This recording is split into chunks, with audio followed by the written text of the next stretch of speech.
بدأت أقول سموه زوجي دفي زركة زل እግዚአብሔር ካባል ሁሉ ይሞ ለዛ ዘውድ እዚያ ትንኪያ ወይ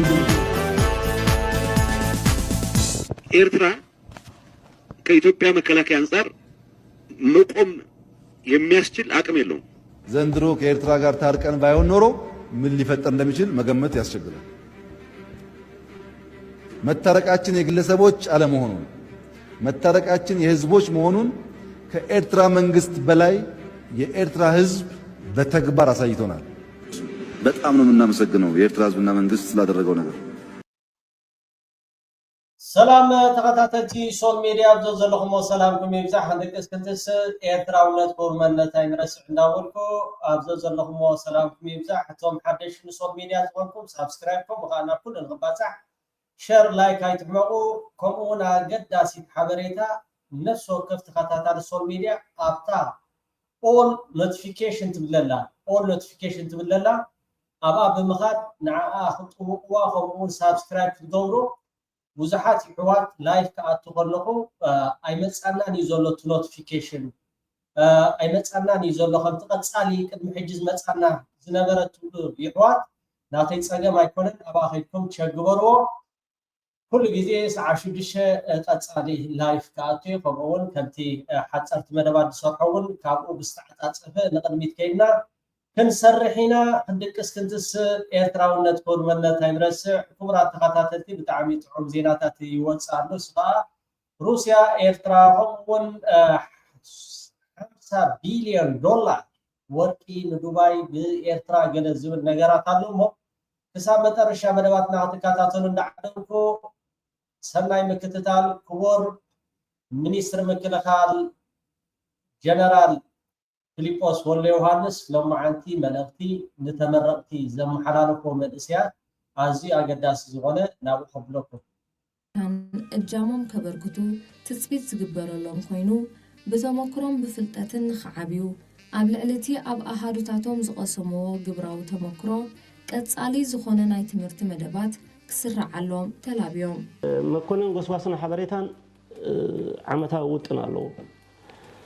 ስለዚ በቲ ውጥኑ ዝኸይድ መጀመርያ እዚኣቶም ከም መባእታ እዮም ተማሂሮም ዘለዉ ዳርጋ ናብ ኢንተርሚዲየት ዘብፅሕ ከማንቲ ተማሂሮም ዘለዉ ኣብ ቀጻሊ ግን ሕጂ ኤክሰርሳይዝ ምስ ገበሩ ወይ ዕማማት ምስ ሰርሑ ኣቦቶኦም ኮይኖም ኣብ ቀጻሊ ናይ ኣድቫንስ ትምህርቲ ሰሪዕናሎም ኣለና كمهارين قصالة تمرتي بز زلوا زقارص አይኮነን بعبيو ድማ ነታ መደብ ዋልታ ትበሃል ሓደ ናይ ኣድቫንስ ትምርቲ ምክንያቱ ሁሉ ግዜ ተመክሮ ጥራይ አይኮነን ዘስራሓካ እቲ ሳይንስ እንድሕር ተሓዊስዎ ወይ ማያው ትምርቲ እንድሕር ተሓዊስዎ ኩሉ እቲ ስራሓትካ ብግቡእ ሼፕ ኮይኑ ስለ ዝኸይድ ነቲ መደብ ዋልታ ሒዞም ዘለዉ ኣባላት ኣብዚ ማእከላይ ቦታ ንዕኦም ናይ ኣድቫንስ ትምርቲ ሰሪዕናሎም ኣብ ዝቀረበ እዋን ክጅምርና ማለት እዩ ትምርቲ ተማሃርና ብቲዮሪን ብፕራክቲካልን ነይሩ زيادة خاني أبصم ملؤ سلزنا نبرة جزينيرنا مع التوهما بس تمهاركو كيرخ سرح حلو غيري بتنا يتعهدوا زطلبوا ويد ما بتي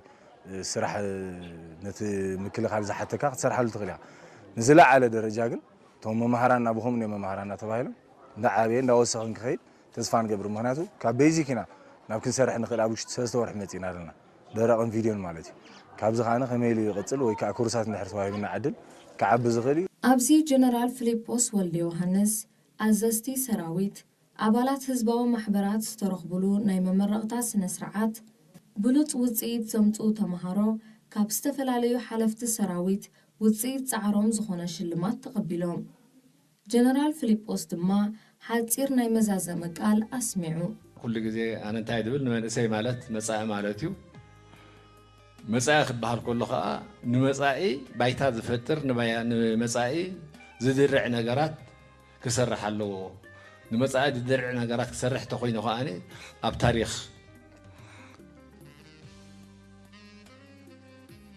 أما عدي خا خطرت هذا اللي خاص أبزوان أب حقوتاتك تسقيل كايو بأكل يكون كانت سكال جن أب تاريخهم لتاريخهم بكل تفولتو ما بقص هونك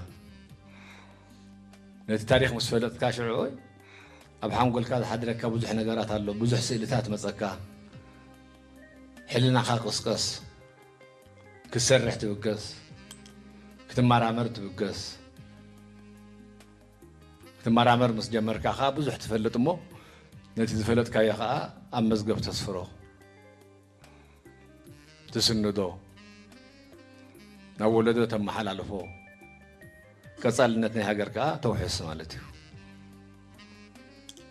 نسيتي حلافنتكم حتى محجز لهم منسيات نحنا تزقبر غيرنا هنا انت حاميقو انت تصبيقو انت تنوقفنا انت تختنو دنا تزقبر غيرنا ناصنت امصينا لنا ناصنت ناي نعقاب هاجرنا يمهناص تاريخ نابزوم ناش زلو حصاونتي حج زلو اموال حصانات زلو اب جونيور زلو اب سكندر سكول زلو ناي ممحلاف كان اتكون حلافنتي مالتي نحو طرحنا نحنا نلابوكم نخل حكيو ابزو زحت عبيت لو يوم ما بزلو عبيتي زي ما بزلنا عبيتي ما عرفهم كونغويا ينقلنا جن موكس ديكشنرينا تاريخ سبلوسنا له بتعمي نتمرتي بصراحهم عوتنا سالطون انقع فرص عرفهم ابقعكم بالمالتي نخبر جنرال فيليبوس ولي يوحنس كا بتعمي ازجي حصر زبله صفر زبله ملقي كل غيزي حيثات مثل هال ايرترا مالت بلين عيننا مالت زي اخر الساعه حيثات مثل هال ايرترا مالت بلين عيننا مالت بلين ناي ايرترا لعل زغونه نجر زغبر اب لعلي حيثات مكلخال ايرترا موطوات كل غيزي اقميت وصينا خنبدهون كنمكتون يغبا اما حبراو ميديا يكون بستفلالي اب لعلي زغبر قلماتات دوك نبت كم حزبن هاجر قدامنت لعلي زغونه نجر كم بلين عيننا خنكانا خلون تريدن زلمنا حيثات مكلخال ايرترا حنت هاجر مكلخالا مسفرسي كم هاجر تفرس نابنا الصومال نحدارينا ليبيا نحدارينا سوريا نحدارينا مكلخال ما يتهاجر نحدا فريسو داغماي نختانصو داغماي نختمصو اتزغبدي نختفرسو قليلي نختمصو ግን اتزغبدي ابز زنبره ما سودان نحدارينا ኤርትራ ስለዚ አቶቶ ጉዳይቲ ሒዛቶ ስለዘላ ኤርትራ ከመጌርካ ምትሳ አሜሪካ ከመጌርካ ሀገር ምፍራስ ኤርትራ ከመጌርካ ዝወደቃ አድዒልካ አምትካል ابزي بتعمي ايرترا تمكرا ولا ترايو اب 91 زنبره ابزنا ايثيوبيا يهودك اب ايثيوبيا مساتو تقبلነት ናይ ህዝቢ አይነበሮን መንግስትን ማለት ህዝባው ግንባር ዳ 74 ዝበሃል መካናይዝ ነሮም ለቤተ መንግስትና ኢትዮጵያ ዝሕልዎ ክሳብ 94 95 ተዘይተጋጌ كمون ابز ዝነበረ ናይ 2018 ከምዛ ምእተው ክሰምዑ ፀንሐኩም ኤርትራ ድሒናትና ኤርትራ ተኸላኺላትና ኤርትራ ተዘይተከላኸለና ዝብል ብዙሕ ናይ ብልጽግና ላዕለዎ ሰበስልጣናት ኣቐዲሞም ተዛሪቦም እዮም ሓቀኛ እቲ ምስክርነት ሕጂ ዝዛረብዎ ዘለው መቸም ማዕረ ክንደይ እትና ኢማራት ገንዘብ አጸሊሎም ጥራሕ ደይኮነ ገንዘብ ሓራምካ ኩሉ ግዜ ለኪምካ ይስጠፍእ ተሃገርና በይ ትኸይዳላ ንሕርዳይና ናብ ዲቕ ዝበለ ጸልማት ማለት ናብ ዲቕ ዝበለ ጸልማት ትኸይድ ስለዘላ ብጣዕሚ ንዓቶም ኢኻ ትሓዝነሎም ከምቲ ጀዋር መሐመድ ዝበሎ ቅድሚ ሕጂ ከም ሊብያ ከማን ኢትዮጵያ እንድሕርዳ ረኺባቱ ከም ሊብያ ኢትዮጵያ እንድሕርዳ ረኺባቱ ሕጂ ከዓ እንታይ ክብል እዩ ሓደ ላዕለዋይ በዓል ስልጣን አሜሪካ ኢትዮጵያ ኦሬዲ ዝተባታተነት ኦሬዲ ንምርካባ ኣዝያ ተሸግር ሃገር ናብ ዲቕ ዝበለ ጸልማት ትኸይድ ዘላ ፈሪሳ ክብል ከዓ ሓደ ላዕለዋይ በዓል ስልጣን ናይ ኣሜሪካ ቀጻውን ንዜጋታቶም ይሕብሩ ኣለዉ ካብዚ ናብዝን ከይትንቀሳቐሱ ካብ ኢትዮጵያ ውፁ ከይትገሹ እንዳተባሃለ ዝሕበር ደሎ እቲ ምክልኻል ናይ ኢትዮጵያ ሚእቲ ካብ ሚእቲ ኣብዚ ሕጂ እዋን ተዳኺሙ ሙሉእ ብሙሉእ ነቲ ሃገር ክቆፃፀር ኣይከኣለን ምክልኻል ናይ ሓንቲ ሃገር ማለት ብሌን ዓይኒ ኩሉ ግዜ ንሓይልታት ምክልኻል ኤርትራ ክንሕግስ ከነተባብዕ ሞራል ክንህብ ብዝተኻእለና መጠን ከም ብሌን ዓይንና ክንከናኸኖ ናይ ኩላትና ሓላፍነት ትኾን ልዕሊ ካልኦት ሚኒስተራታት ማለት እዩ ሚኒስትሪ ቱሪዝም ብድሕሪ ሚኒስትሪ ምክልኻል ይስራሕ ሚኒስትሪ ትምህርቲ ኩሉ ሚኒስትር ምክልኻል እንድሕርዳ ሃሊ ተንካሎት ሚኒስትራት ኩሉ አዝ ሚኒስትር ምክልኻል ተዘይ ሃሊ ግን ሃገር የላ ሚኒስትር ምክልኻል ተዘይ ሃሊ ሃገር የላ ሚኒስትር ቱሪዝም ትምህርቲ ሕክምና ገለ ዝበሃል ነገር እዚ ከም ሓደ ናቱ ካልያዊ እሞ ክቡራት ተኸታተልቲ እዚ ከምዚ ኢሉ ከሎ ከዓ ሓንቲ ኣብ ሩስያ እትሕተም ጋዜጣ ኤርትራ ኣብዚ ሕጂ እዋን ምስ ሩስያ ኣቐዲማ ስምምዕ ብዝገበረቶ መሰረት ሚኒስትር ወፃኢ ጉዳያት ናይ ሩስያ ላቭሮቭ ናብ ኤርትራ ብምኻድ ምስ ላዕለዎ ሰበስልጣናት ናይ ኤርትራ ብምርኻብ ከምኡ ከዓ ሚኒስትር ወፃኢ ጉዳያት ናይ ኤርትራ ናብ ሩስያ ምብፃሕ ብምግባር ቀፂሉ እውን ፕረዚደንት ኤርትራ ከምኡ ከዓ ቭላድሚር ፑቲን ተራኺቦም ብዛዕባ እቲ ኣብ መንጎ ኤርትራን ሩስያን ዘሎ ክታቦም ኣቐሚጦምሉ ስለዚ ኣብ ወተሃደራዊ ኣብ ልዑል ቴክኖሎጂ ናይ ድሮን ከምኡ ከዓ መካናይዝድ ብሕልፊ ኣብ መካናይዝድ ኤርትራ ዳርጋ መብዛሕትኡ እቲ ኣፅዋራት በቲ ዝነበረ መግዛእቲ መንግስቲ ሃይለማርያም ዋላ እቲ ናይ ሃይለ ስላሴ ካብ ናይ ሩስያ እዩ ዝጥቀም ነይሩ ንሕና ከዓ ከም ኤርትራውያን እሳቶም ገዝኡ ንሕና ከዓ ከምኡ እዩ ነይሩ እቲ ጉዳይ ትፈልጡ ኢኹም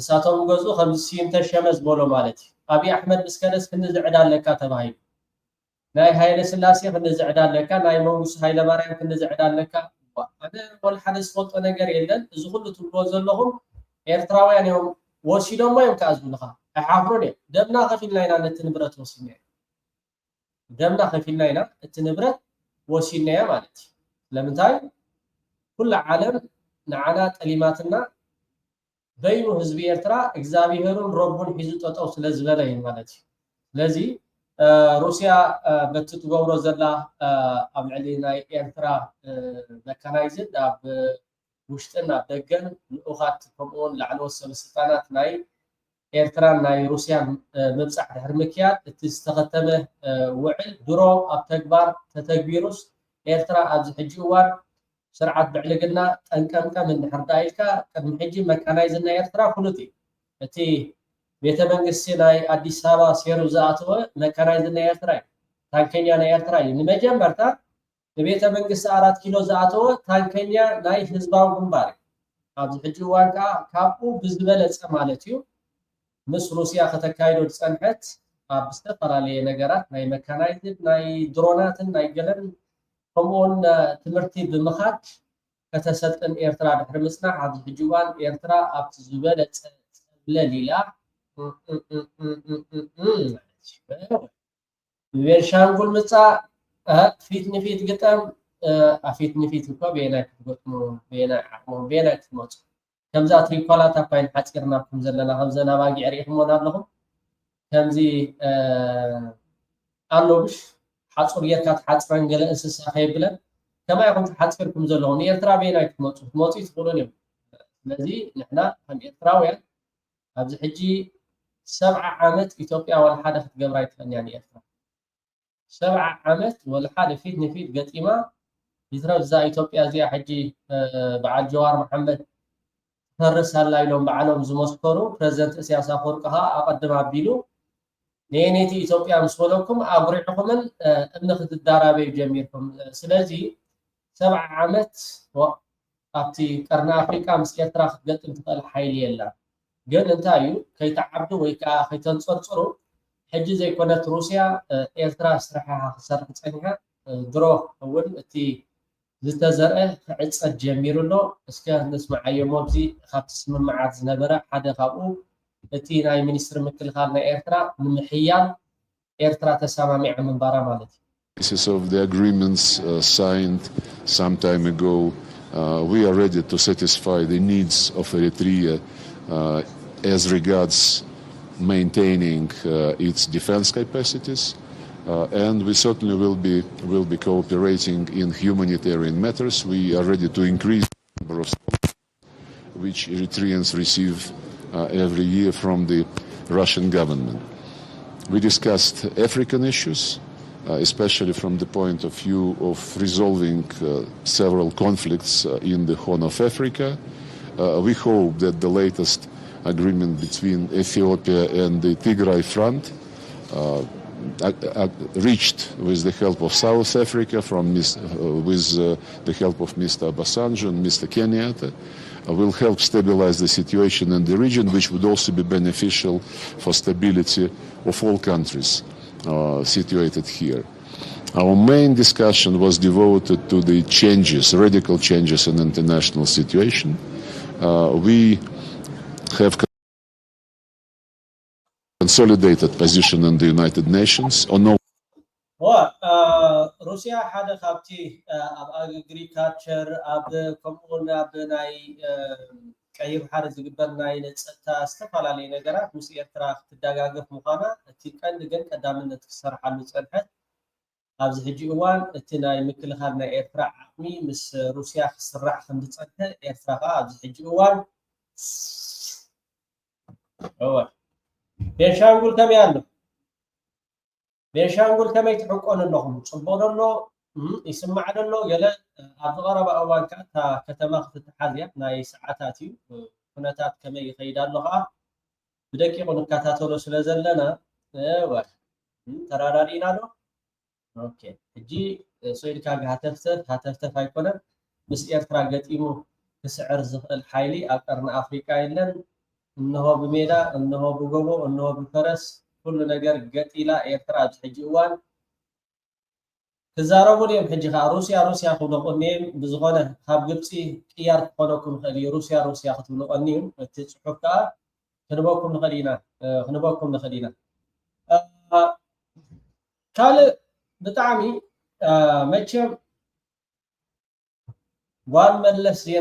والملس زيناوي بزعبا جهتفتف زولتو حدا زروانيرو لعلو سب السلطانات ناي حوحات ورقي بإرترا جيرومس ناب دبي ويكان ناب إمارات عرب يشطوا جل ختبل تزاريبا مالتي قال ملس زيناوي مالت نزموت أيكسسني أبهلنا توا حورة سب سلزعبينا كوميتات كنزارب فقرانيات تايكونا قلنا سويل كي أبتعدي ساباخي مالت هيوات زبهالي بالكن مالت جنزب سلزلنكا يكون سب هيوات هاللوه هيوات يقولون كتلوت مالتي أبي أحمد أبز حجيوان حزب تقرأي انتاي يقبرون له حزب تقرأي انتاي نابرح حلفانو تريال لخ قن بلتا بهايلكي مسكتة تبلي تالي هاقر ريت مرت ناب سعودي شطوه قلل التبلي سعودا إيرتران سبقو زمدنا له إيرترا ناب إمارات عرب شطوه نحردا وخينا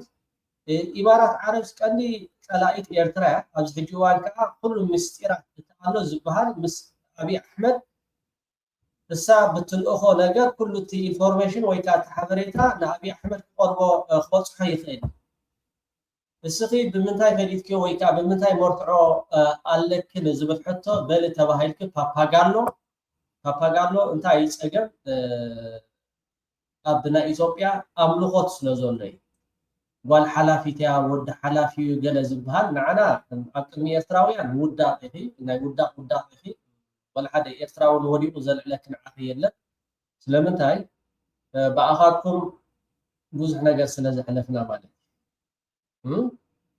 يرترا خابتهلتم تتحيسكا مدفعي حشنا جرزبل أبوهم عين التاريخ سلزلو انتهت بالله نسمع يومه بدنا مثلو ኤዲት እያደረጉ የውሸት መልቀቅ በቃ that's their true nature እና የወሰዳቸው ያስጠላቸውም ይሄ ክላስ ያለው ኤጁኬትድ የሆነ ሞራል ቫልዩ ያለው ማነር ያለውን አይደለም በቃ ይሄ ስዳደግ የምትለው የሶሳይቲ እንክርዳድ የምትለው ሰው የወሰዳቸውና አሳዝናለሁ ወደ ሰማሃል ልመለስልህ ለምጣና አንድ ቪዲዮ ላሳየህ እንግዲህ ዛሬ ሰማሃል በእንግሊዝኛ ኢንተርቪው አድርጋለችና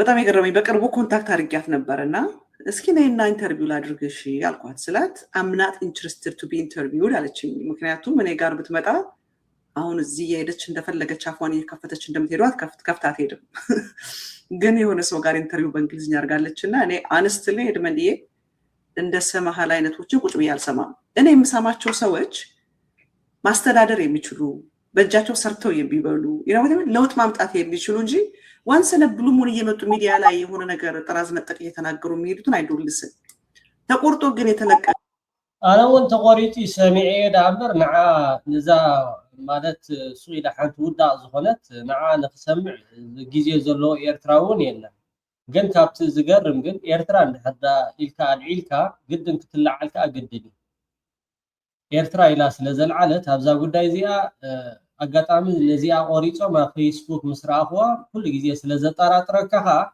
كيف كان أبتو أورجينالي خاتخيد أنا كل جيزي قومي إزجبر لومي أي إمني قال أي قوم نستفعل عليه نجارات مالتي والما الذين أوجن بزعبا التزبولتو تصبغ على مريماويت تتبلو قيسوان سماهونينا قويسكي تشنجر نينا إرمن ننجاجر باتل بيسي وارجو ولا سايه. Example, عدخلت which is on the border with Hollow. Like فتلة work is kind of rings hollow.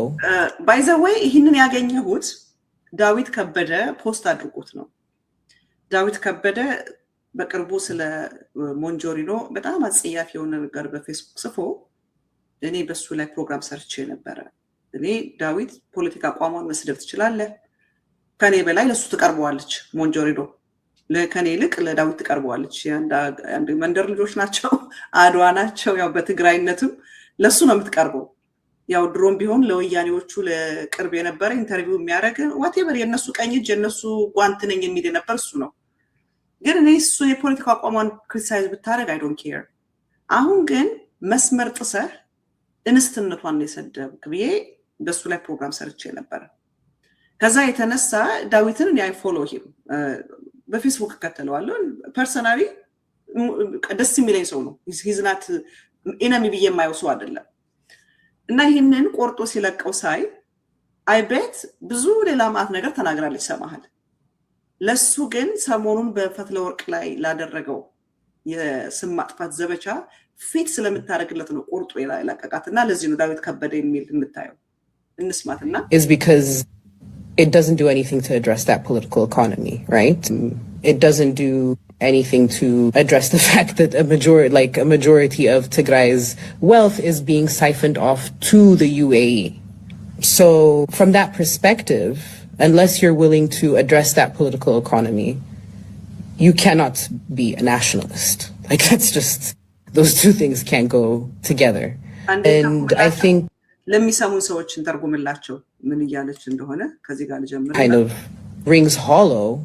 ስለ ፈትለ ወርቅ ነው የምታወራው ሞንጆሪኖ እና ላሰማችሁና like ፈትለ ወርቅ is kind of rings hollow. ፈትለ ወርቅ የምትናገረው ሪንግ hollow ማለት አያሳምንም፣ የሚያሳምንህ አይደለም። የምትናገረው ነገር በቃ የምትገዛው አይደለም፣ ልትገዛው አትችልም። ምኑን ነው ልትገዛው አትችልም የምትለው? አገር ወዳድ ነኝ፣ ናሽናሊስት ነኝ፣ ስለ ትግራይ ቆረቆራለሁ የምትለውን አሳማኝ አይደለም። ምክንያቱም የትግራይን የፖለቲካ ኢኮኖሚ ያለውን አገር ውስጥ ያለው የፖለቲካና ኢኮኖሚውን አድሬስ ሳታደርግ ናሽናሊስት ነኝ ማለት ውሸት ነው ያለች ያለችው ቤዚክሊ። እና ምንድነው በዚህ ላይ የምትለው? ትግራይ ውስጥ ያለው ማጆሪቲው የትግራይ ወርቅ ወይም የትግራይ ሀብት በስውር ወይም በድብቅ ከትግራይ እንዲወጣ እየተደረገ ነው። ከትግራይ ደግሞ እንዲወጣ የተደረገው ወንድሟ ደላላ ሆኖ ትላለች። ዳዊት ገብረ እግዚአብሔር ደላላ ሆኖ የትግራይን ወርቅ እያወጣ ወደ ኤርትራ እየላከ ከኤርትራ ደግሞ ወደ ዩኤኢ እየሄደ እየተሸጠ ነው። ስለዚህ የትግራይን ሀብት አውጥተህ በስውር እየሰጠህ ይህን ሕጂ ዳዊት ገብረ እግዚአብሔር ካብ ትግራይ ወርቂ ውፅኦም ሓዋኒ መንጀሪኖ እሲዱ ሸጦ ብኤርትራ ገይሩ ናብ ዱባይ ይኸይድ ትብላ ኣላ። ክንደይ ከተሕስያ ማለት ብጣዕሚ እዛ ሰብ እዚኣ ኩሉ ነገራት እንድሕር ዳሪኢኻ ሓደ ግዜ ከማን ብጣዕሚ ዋላ እቲ ገፃ ሪኢኻያ ናይ መስተ ከምኡውን ኩሉ እቲ ኣሎ ዝበሃል ኣብ ኣዲስ ኣበባ እያ ዘላ በል ተባሂላ እያ ትብል እምበር ትፈልጦ ነገር የብላን። ቅድሚ ሕጂ እውን ንፃድቃን ተፃሒፋ ተዋሂባቱ እዛ ዘረባ ትዛረባ ዘላ ንፃድቃን ተፃሒፋ ተዋሂባቱ። ኣብይ ኣሕመድ መታን ሰራዊት ናይ ፌደራል ናብ ዶብ ናይ ትግራይ ንኸኣቱ ተባሂሉ ወርቂ ናብ ኤርትራ ይግዕዝ ኣሎ። ወርቂ ተፋሒሩ ካብ ትግራይ ናብ ኤርትራ ይኸይድ ኣሎ። ኣብ ዝሓለፈ እዋን እውን ባዕላ ገሊፃቶ ነይራ መንጀሪኖ ዝበዝሐ ወርቂ ተኳዒቱ ንፌደራል መንግስትና ኢትዮጵያ ይተዋሂቡ ካብ ትግራይ ክትብል ቅድሚ ሕጂ ተዛሪባ ነይራ እዚኣ ከዓ ካብ ኤርትራ ካብ ትግራይ ተፋሒሩስ በኤርትራ ገይሩ ናብ ዱባይ ይኸይድ ወይም የትግራይ ሀብት በስውር ወይም በድብቅ ከትግራይ እንዲወጣ እየተደረገ ነው። ከትግራይ ደግሞ እንዲወጣ የተደረገው ወንድሟ ደላላ ሆኖ ትላለች ዳዊት ገብረ እግዚአብሔር ደላላ ሆኖ የትግራይን ወርቅ እያወጣ ወደ ኤርትራ እየላከ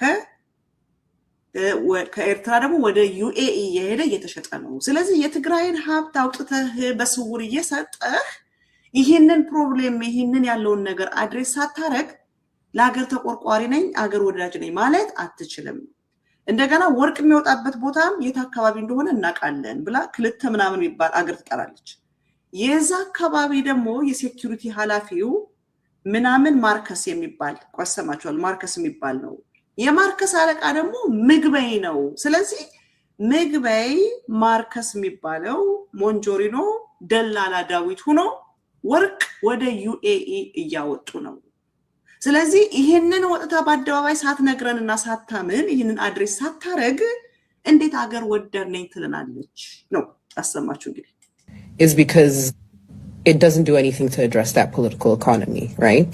It doesn't do anything to address the fact that a majority of Tigray's wealth is being siphoned off to the UAE. So from that perspective, unless you're willing to address that political economy, you cannot be a nationalist. Like that's just, those two things can't go together. And I think there's particular onus on Fethla Work to address that political economy because Fethla Work ወጥታ እውነቱን መናገር አለባት። ይሄ የፖለቲካ ኢኮኖሚውን አድሬስ ማድረግ አለባት። It mentions in one of those articles that there is a key kind የትኛው አርቲክል እንደሆነ አላውቅም። በአርቲክሉ ላይ ተነስቷል። ኪ የሆነ ቁልፍ ሰው አለ። ያ ቁልፍ ሰው ደግሞ የሞንጆሪኖ ወንድም ዳዊት ገብረ እግዚአብሔር ነው። ደላላ ሆኖ የወርቅ ደላላ ነው የምትለው kind of broker between, or there was a key broker between Eritrea and the UAE in the gold. በኤርትራና በዩኤኢ መካከል ደላላ ሆኖ የወርቅ ደላላ ማለት ነው። ማን ነው የምትለው ወንድሟ። ስለዚህ እምበርከ ሰትያርያ መጽያ ነራ ወላ ሰጥኢላ ወላ ጫትያ ቆሂማ መጽያ ትርዳካ ኪኒ ወላ ተዓይናውን ዕምብረ መሲል ወላ ተዓይናውን እንድሕዳ ተሕዚብኩሞ ሁሉ ነገራታ ወላ አማጣጻውን አይደነው አይበረሃካኒ ኤርትራስ ምስ ኢማራት ዓረብ አጥዋን ደሞንዶ በሐቅዋ ቀዳማይ ነገር ወላ ተሐሶት ወናይ ካልኪዮ ሐሶት አይ ካልኪዮን በለ ተባሂል ከመጽኺ ንብልጽግና ከተሐጉሲ ነታ አባ አዲስ አበባ ትነብሪያ ዘለኺ አልዕላ ቤቲ ቀዳማይ ነገር ኣብዚ ሕጂ እዋን ኢማራት ዓረብን ኤርትራን አንጭዋል ደሞን ኢማራት ዓረብ ኮሙ ትገብር እንደሕርዳ ኮይንካ ኢማራት ዓረብ ማለት አብይ አሕመድ ማለት ሁሉ ትምስጢር ንዓቶም ኩቦዩ ከመይ ጌርካ ደይኮውን ነገር ህዝብ ትግራይ ተጠንቀቅ ህዝብ ትግራይ ተጠንቀቅ ከም በዓል እዚኣተን ቅድሚ ሕጂ 50 ቢልዮን ዶላር በዓላውን ክትገልጽ ያ ተጠንቀቅ ይህንን መጀመሪያ አድሬስ ማድረግ አለባት። Trade and that key broker is her brother, Dawit ገብረ እግዚአብሔር, right? So unless you're willing to contend with that, and unless you're willing to do something about that, then your nationalism is frankly a lie, right? ስለዚህ አገር ወዳድ ነኝ ህዝባዊ ነኝ ተቆርቋሪ ነኝ የምትይው እውነቱን ለመናገር ውሸት ነው። ይህንን አድሬስ ካልነገርሽን We know which areas the mining takes place. We know which security ወርቄት አካባቢ እንደሚወጣ የትኛው ሴኩሪቲ እንደሆነ እዛ ቦታ ላይ ያለውም እናቃለን እያለች ነው የምታወራው። we know personnel are in charge of those areas. I'll give you an example. Adkhilta, which is on the border with Eritrea, was a አድክልተ የሚባል የኤርትራ ቦርደር ላይ ያለ major sort of point of exchange. አቦኺ ኤርትራ እንዳበለ መኽታና ብልዕና ድፋዕሁም ኩዕስኻ ኤርትራ እንዳበል መኽታና አይተብልዕና ሽም ኤርትራ ከማ ተዘይልዓልኪ በዝጋጣሚ ተኺልኪ በታ ጉዳይ ትግራይኪ ካብታ ዶብ ናይ ትግራይ ካብኣ ተመለስ ኤርትራ ዝበሃል አይተልዕል ኤርትራ ነው ኤርትራ አይተልዕል አቦኺ ደምና ቢሉ ወይ ኦኬ ደይኮን አይተሐስቡ መጽኺ ህዝብ ትግራይ ተጠንቀቅ ሕጂውን We know who's in charge of security in Adkhiltas, Tsagay Marks. Tsagay Marks የሚባል አድክልታ የሚባል ወርቅ የሚወጣበት በትግራይና በኤርትራ ቦርደር ላይ ያለ የዛ የሴኩሪቲ ኃላፊ Tsagay Marks ይባላል። We know who Tsagay Marks' boss is. የጸጋይ ማርክስ ደግሞ አለቃ ደግሞ ማን እንደሆነ እናውቃለን። Migwa Haile. Migwa Haile ነው። The TDF is engaged in mining in those areas is all under Migwa Haile. ስለዚህ በቲዲኤፍ እዛ አካባቢ ያለውን የወርቅ ማውጣት የሚቆጣጠረው ወይም ከማስር ነው ከምግበ ስር ነው ታች and there should be some accountability. ስለዚህ accountability ሊኖር ይገባል ትላለች። It also happens in Tsalamti. There's been, I think, Tsalamti ላይም አለ. It's an interesting thing. I think the last war we all thought like of sesame as the big የባለፈው ጦርነት ላይ የሰሊጥ ነበረ እንግዲህ ከሰሊጥ ወደ ወርቅ ነው ዞራው ነው ያለች ያለችው driver is the big kind of economic interest in Western Tigray, right? But that's changed also. It's gold mining. So we ስለዚህ ከሰሊጥ ወደ ወርቅ ማውጣት ተቀይሯል። በፊት የሰሊጥ ነበረ። አሁን ግን የሰሊጡ ቀረና ምክንያቱም ሰሊጥ ያለው በአብይ ስለሆነ ወደ ወርቅ ተቀይሯል። Kind of we've had a complete shift since the war ended. People like Fatlawa እንግዲህ ትላልቅ ነገሮች ነው ያለች ያለችው ኤድመንዲዬ ጊዜ ፈጅተን እንድናወራው ስለምፈልግ ነው። ትልቅ አኪዩዜሽን ነው። በጣም ትልቅ ክስ ነው ይዛ የመጣችው።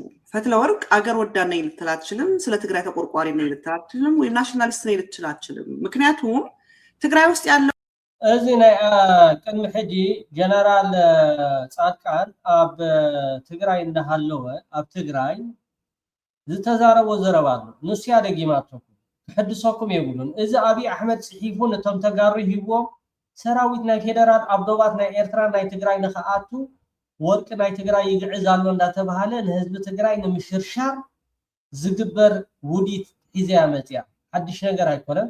አጋጣሚ እቲ ቪዲዮ ለንስምዖ በካቢኔ ደረጃውን ዘይ ህጋው ዕደና ኣሎ ናይ መሬት ወራ ኣሎ ግዛዕ አልዒልና ኢና ኣብ ካቢኔ ተማይትና ኢና ደው ነብሎውን ኢልና ኢና ንዝኾነ ህግ ነውፅእ ኢልና እውን ተዘራሪብና ኢና ግን ደው ክነብሎ ይከኣልና ደው ክነብሎ ዘይከኣልናሉ ሓደ ምክንያት እቲ ግዝያዊ መንግስቲ ኣፍቶም ዓንተዎ ዝገለጽክዎም ሞኖፖሊ ኦፍ ቫዮለንስ ሙሉእ ብሙሉእ ምውናን ብዝምልከት ከምኡ ክገብር ኣይከኣልን። እንታይ እቲ ምክንያት ኩላትና ቀስና ብልና ንሪኦ ነገር እዩ ዝኸውን ብዝኾነ ግን ጦር ሰራዊት ይኹን ፖሊስ ይኹን ኣዋፊሩ ኣዚዙ ክጻረይ ዘለዎ ነገር ጻሪዩ ክትሓዝ ዘለዎ ነገር ሒዙ ጠጠው ክብል ዘለዎ ነገር ጠጠው ኣቢሉ መልክዕ ከትዞ ይከኣልን ክሻፍ ህዚ ዘሎ ኩነታት እዩ ንሱ ጥራሕ ግን ኣይኮነን። መዓት ወርቂ ብኮንትራባንድ ናብ ኤርትራ ከይዱ ብኤርትራ ገይሩ ዱባይ ክኣት ከሎ ክቋፀሮ ይከኣልን። እቲ ሓደ ብዙሓት ማእኸላት ኣለዉ ሞኖፖሊ ኦፍ ቫዮለንስ ወዚያ ሰያደጊማታ እሱ ከዓ ተጻሒፉ ብናይ ብልጽግና የተዋሂቧ ንዓውን ዋላ ንጻድቃን ንሱ ያደጊማታ አሁን የፖለቲካ ኢኮኖሚ ኢሹ አድሬስ ሳታረግ አገር ወዳነኝ ብትል ውሸት ነው። ማጆሪቲው የትግራይ ሀብት ነው የምትለው። ማጆሪቲው የትግራይ ሀብት በስውር ከትግራይ እየወጣ ነው እና ይህንን መታ አድሬስ ታርግልን። የትግራይን ሀብት ወደ ውጭ ወይም ወደ ዩኤኢ እየወጣ ነው። ወደ ዩኤኢ ደግሞ የሚወጣው ደላላ ሆነ እዚህ ላይ ደላላ ሆኖ የሚሰራው ወንድሟ ዳዊት ነው። ወንድሟ ዳዊት ደግሞ በዩኤኢ እና በኤርትራ መካከል ደላላ ነው። ወርቁን የሚያወጣው እሱ ነው። እንደገና ወርቅ የሚወጣበት አካባቢ የሆነ ሀገር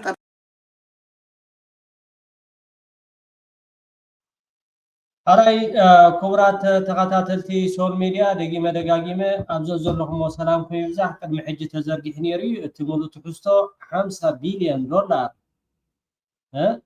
እዚኣ ብዛዕባ ወርቂ ኮነ ክትዛረብ ብዛዕባ 50 ቢልዮን ዶላር ካበይ ኣምፅያቶ እያ ቅድሚ ሕጂ ኣብ ናታ ባንኪ ሕሳብ ኣሎ ብሽማ ኢሉ ወፂ ነይሩ ኩላትኩም ሪኢኹሞ ዋላ ማርያማዊት እውን ሎማዓንቲ ጠቂሳቶ ነይራ። ስለዚ ክቡራት ተኸታተልቲ ደጊመ ደጋጊመ ኣብዞ ዘለኹም ሰላም ኮይኑ ይብዛሕ ንከምዚኣቶም ሰባት ዝሓለፈ ውሕድ ኣይኮነን ኣብ ልዕሊ ህዝቢ ኤርትራ ኣብ ልዕሊ ህዝቢ ኢትዮጵያ ዝገበርዎ ኣቦታታ ማለት እዩ ኣቦታታ ቀሊል ኣይኮነን። እዚኣ ተሰቲራ ኮፍ ክትብል ዝግባእ ዝነበረ ሕጂ መፅያ بኤርትራ ገይሩ ወርቅ ኸይዳለና ገለና ተባለ ዝዘረብ ዘረባ ትርጉም ዘሎ ይኮናል ክሊፕን የምድር ምትለው ኤዲት እያደረጉ የውሸት ሞ የቀኔና ሰሰና